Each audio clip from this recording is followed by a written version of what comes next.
Alright, so I wanted to put together hopefully just a couple of shorter videos going over some of the more complicated problems from homework set 5A for both of my AP Physics courses.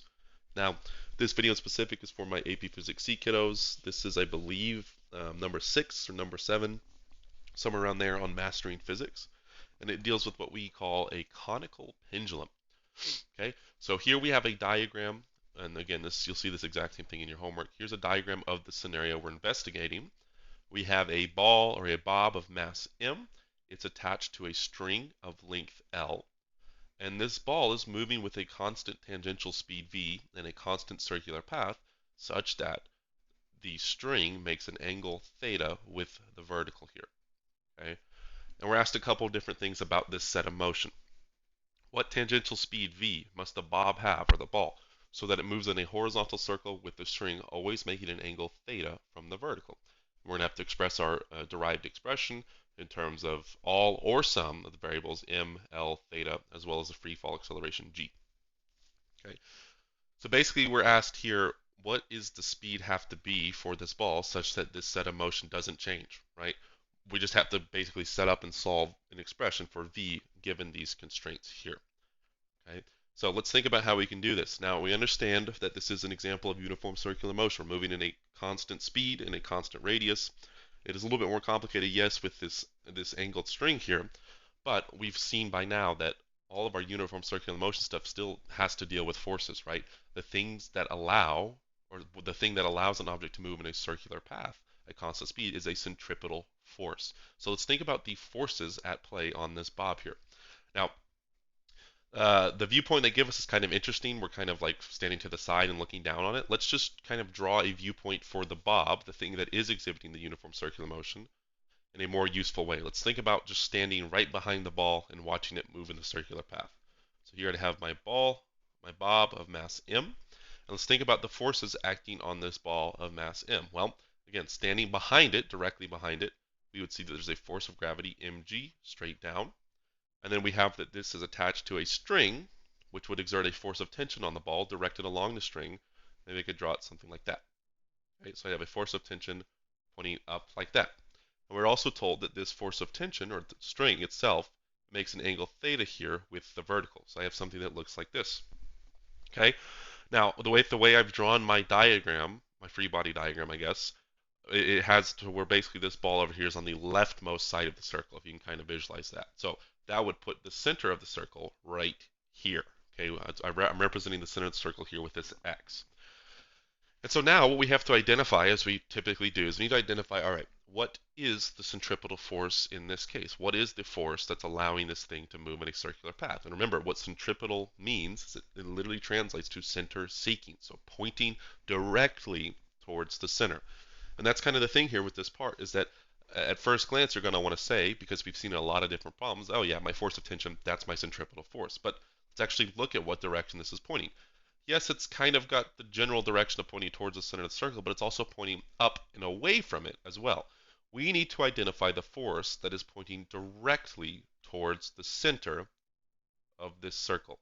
So we need to know what's this force here, because it has to be there, right? We're moving in circular motion, and it has to be the force that's pointing directly in towards the center of the circle. Well, hopefully, as I've drawn this out, you're going to kind of start to see the way we're going to solve this. We're going to have to think not just about the entire force of tension, but we're going to have to think about the components of tension as well, because it is a two-dimensional vector here. So I'd have that there's an x component of tension pointing this way, and there's a y component of tension pointing this way. And so now we can look at this and hopefully identify, all right, the centripetal force in this problem is not the entire force of tension, but it's actually just the x component of tension here, Ftx. So what I could do is I could say Ftx is going to be equal to my centripetal force, meaning I could say Ftx is equal to mv squared over r, where m represents the mass of the object, the bob, v represents the tangential speed, and r represents the radius of the circular path the object is traveling in. Okay, well, I could rearrange this equation here, solve for v, but you notice that Ftx and r are not acceptable variables given to us by the problem. So we need to come up with ways to rearrange and solve for Ftx and r, okay, in terms of these acceptable variables. Well, let's think about r. All right, let's go back over here to this diagram. I'm going to draw this in the best way I have possible. We have that this total string, oh God, has a length L. Okay, I want to know what the radius of this circle is based on what I'm given with this angle and this length here, L. Well, I can think about this as a right triangle, right? Where I don't necessarily know this part of the triangle. I don't know what that is, but what I'm trying to solve for is this right here, the radius. If I think about this as a right triangle, I know that this hypotenuse here has a total length L. I know that this angle up here between the hypotenuse and the unknown side is theta, so I could use a trigonometric relation to express r in terms of L and theta. Okay, well, I would have that based on where my angle theta is at, I would be using the trigonometric function sine, because the radius is directly opposite of theta, and I have the hypotenuse here is L. So I have sine of theta equals opposite r divided by hypotenuse L. This tells me that my radius of the circular path for the bob is given by L sine theta.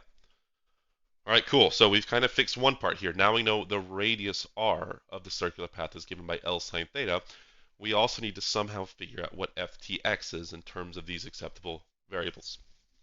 Okay, so well, let's look again kind of at the free body diagram I've drawn here. Let's see where we can get some information about Ft, maybe about one of the components of Ft.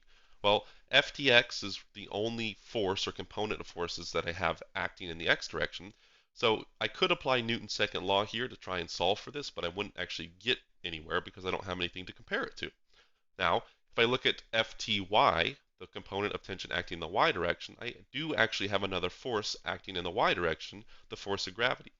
So here's what I recommend we do. Let's take a look at our sum of forces over here in just the y direction to see if maybe we could figure out what the value of this is, and then maybe use some trigonometry to figure out Ftx. Okay, sum of force in the y direction. Well, I have a positive Fty up minus my force of gravity, mg, will equal my mass times my acceleration in the y direction. But we're told here that we want this thing to be moving in just a horizontal circle with an unchanging angle theta, so we can't actually be moving up or down at all. So that would make my acceleration in the y direction just equal to 0. Anything times 0 just gives me 0. So this tells me the following. Fty is equal to just mg. Awesome.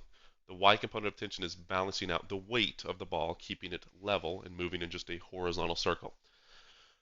Okay, but that's Fty. I'm after Ftx. And if we look over here at what we have with this kind of right triangle consisting of the components of my forces of tension, think about the trigonometric function we could use, given we now know what this is. Fty is equal to mg. Think about what trig function we could use to express Ftx. Well, this would be my adjacent side of the triangle, Fty, and then Ftx would be my opposite side. So I need to use a trig function with opposite and adjacent. That would be tangent. I'd have tan of theta equals my opposite, Ftx, divided by my adjacent, which is just represented by mg, and that then tells me that mg tan theta is going to be equal to the x component of tension. So now I can take this, plug it into this back here. I can take the same radius that I got over here, plug that into here, and here's what we're going to get for a final answer, or close to a final answer. I'd have Ftx is given by mg tan theta. It's going to be equal to mv squared divided by the radius r, which we solve for is L sine theta. And what I need to do is rearrange this equation here to solve for v on its own. And here's what I see. The masses are on both sides, so I can effectively cancel them out. Multiply both sides by L sine theta. So now I get g tan theta times L sine theta is equal to v squared. So now I get that the square root of g tan theta L sine theta is equal to v. And that's the answer that I would get for this part here. Okay. Root g tan theta times L sine theta. It looks kind of gross, but that's what we get using some principles of trigonometry and principles of uniform circular motion as well. Okay, so that's the first part. That's the tangential speed v. Now we are asked for how long does it take the bob to make one full revolution, one complete trip around the circle. Express your answer in terms of some or all the variables m, l, theta, as well as the free fall acceleration g. So same variables allowed as the first part, but now it's asking us about the time to make one full revolution. Well, we know that as being the period represented by the variable capital T. So I'm trying to get here in this part, what's an expression for the period, capital T, based on things that we already know. Now, just like many problems in Physics C on the AP exam, even on Mastering Physics, a lot of the things that you can solve for, you could solve for pretty easily if you use answers from previous parts. So from the previous part here, I know that my speed, my tangential speed, is given by this here. Okay. And let's think about, all right, well, speed, that is something that is going to affect how long it takes something to make one full trip, right? If it's moving faster, it's going to take less time. If it's moving slower, it'll take more time. So let's think about, do I have an equation that somehow relates the speed an object is moving with in uniform circular motion to the period of revolution? Well, if you remember, we do. We say that speed in uniform circular motion is given by the equation 2 pi times the radius of the circular path divided by the period, distance divided by time. So if I look at now what I have here, right, I have something that looks like I can rearrange and solve for t. Only issue is, we look at this right here, I've written it as r. Remember, it's not an acceptable variable, so we have to take what we got for r up here and plug that back in, right? So I'll do that here. Now what we get, so we still have this whole same thing over here, g tan theta L sine theta is equal to 2 pi times L sine theta divided by the period t.